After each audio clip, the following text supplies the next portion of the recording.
Hi everyone, welcome to In Cinema.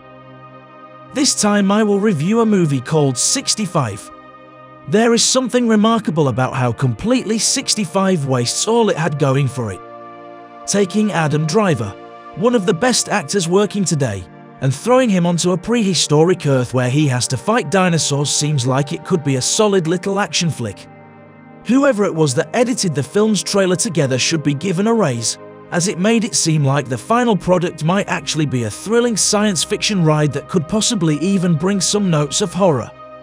Instead, what we got is a poorly constructed work doomed by its derivative and dull narrative core. Though it is aggressively simple, 65 manages to become as lost as its characters as they wander through fields, woods, and caves without any momentum behind them. There are occasional glimpses of the fun that could have been had, and Driver is never phoning it in, even as he has basically nothing to work with. The trouble is that it can't overcome what proves to be an unimaginative experience that is further hampered by poor direction, writing, effects, and everything a film needs to hold together. This all begins with on-screen text informing us of the necessary information to understand that our humanoid protagonist Mills is actually part of an entirely different species than our own. Living on a planet that is far from Earth, he is about to take on a job that will whisk him away from his family for 2 years. As he prepares to say goodbye to his wife and daughter, who is in poor health of some kind, we learn he is doing this so that they can afford proper treatment. The fact that this species with the capacity to travel through space is still one where healthcare is not accessible to all is a grim prospect. But there is no interest in exploring this, as it is all about getting the story in motion. Even then, it feels like it is stalling.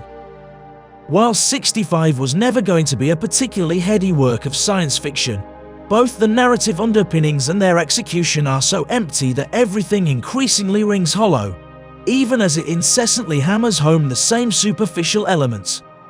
The inciting incident is that the ship that Mills is piloting flies straight into an asteroid field. This happens while he is asleep, and they subsequently crash down to Earth, their ship breaking into 2 parts. The only other surviving passenger of the many in cryosleep is the young Koa, who's staring by Ariana Greenblatt, who Mills must then protect as they travel to the other part of the ship they hope to use to escape. A narrative built around traveling from point A to point B could work to keep the emphasis on the action. After all, the selling point of the experience is getting to see Driver take on various dinos. Much like the recent Jurassic World sequel, that is not something that 65 sufficiently capitalizes on. Further, the déjà vu that is felt when it too becomes oddly fixated on bugs does it absolutely no favors. What should have been a stripped-down story is made into an overwrought and ambling film where the staging of the action ensures that it only rarely carries any actual weight.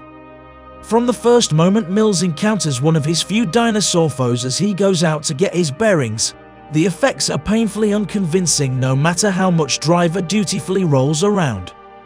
This becomes a persistent problem that the film will occasionally get around by using darkness as a cover, but that can only go so far. They are often bigger than the dinosaurs in something like Jurassic Park, but the way it integrates them into the story just falls flat. Those effects have aged better because they aren't just built around throwing a lot at the screen, but about being more precise in how they are used.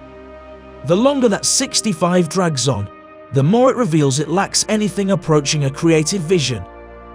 Take when Mills and Koa are attacked under a tree, the first truly dangerous encounter the two have. Rather than feel tense, they just seem disconnected from the supposedly approaching creatures. We know from the cutting back and forth that they are getting closer, though we are never given a shot to establish the distance that is being closed. It leans on the committed performance of Driver to convey the character's panic, but we never feel it in the way the scene is constructed. Not once do you ever think that either of them are in any real danger, no matter how much the film tries to insist that they are. Whenever they are just on the verge of being in actual trouble, they get saved at the last possible second. It robs the film of any sense of stakes, making it hard to actually care about any of the subsequent escalations it throws out. Making matters worse is that the back and forth the characters have is all painfully one note. Much of this stems from how Koa speaks a language that Mills does not understand, essentially reducing her to being a surrogate daughter with no depth that she gets on her own. Greenblatt gives it her all, but she is fighting an uphill battle from start to finish.